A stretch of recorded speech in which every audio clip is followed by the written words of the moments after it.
Kerala cricket ലീഗിന്റെ 3ാം സീസണുള്ള താരലേലത്തിൽ വില കൂടിയ താരമായി സിബിൻ ഗിരീഷ്. ആലപ്പി റിപ്പിൾസ് 11.80 ലക്ഷം രൂപയ്ക്കാണ് സിബിൻ ഗിരീഷിനെ സ്വന്തമാക്കിയത്. ഓഗസ്റ്റ് 20 മുതൽ സെപ്റ്റംബർ 5 വരെ തിരുവനന്തപുരം ഗ്രീൻഫീൽഡ് ഇന്റർനാഷണൽ സ്റ്റേഡിയത്തിലാണ് മത്സരങ്ങൾ നടക്കുക. തലസ്ഥാന നഗരം ഒരിക്കൽ കൂടി ക്രിക്കറ്റ് ആവേശത്തിലേക്ക് മാറാൻ പോകുകയാണ്. ഓഗസ്റ്റ് 20 മുതൽ സെപ്റ്റംബർ 5 വരെ ഗ്രീൻഫീൽഡ് സ്റ്റേഡിയത്തിലാണ് കേരള ക്രിക്കറ്റ് ലീഗിന്റെ 3ാം സീസൺ നടക്കുന്നത്. സീസണിലേക്കുള്ള താരലേലത്തിൽ സിബിൻ ഗിരീഷും കൃഷ്ണദേവനും പൊന്നും വിലയാണ് ലഭിച്ചത്. സി കാറ്റഗറി താരമായ സിബിന്റെ അടിസ്ഥാന വില 75,000 രൂപയായിരുന്നു.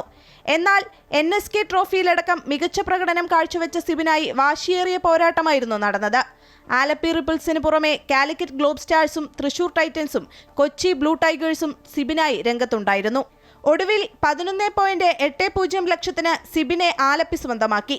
കഴിഞ്ഞ സീസണിൽ ശ്രദ്ധേയനായ കൃഷ്ണദേവിന് വേണ്ടിയും വാശിയേറിയ വിളികൾ.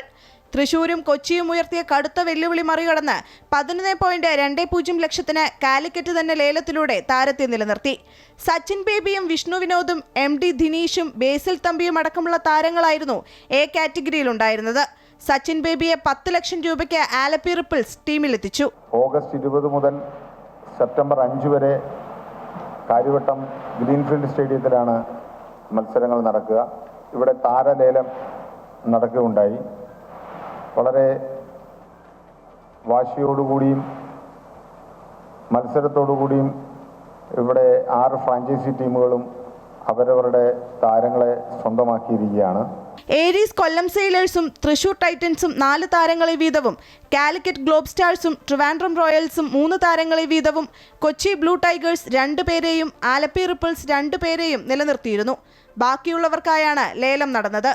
ഓരോ ടീമിനും പരമാവധി 50 ലക്ഷം രൂപയാണ് ചെലവഴിക്കാൻ കഴിയുമായിരുന്നത്. നേരത്തെ നിലനിർത്തിയ 18 താരങ്ങൾക്ക് പുറമെ 89 പേരെയാണ് വിവിധ ടീമുകൾ ലേലത്തിലൂടെ സ്വന്തമാക്കിയത്. അമൃത ന്യൂസ്, തിരുവനന്തപുരം.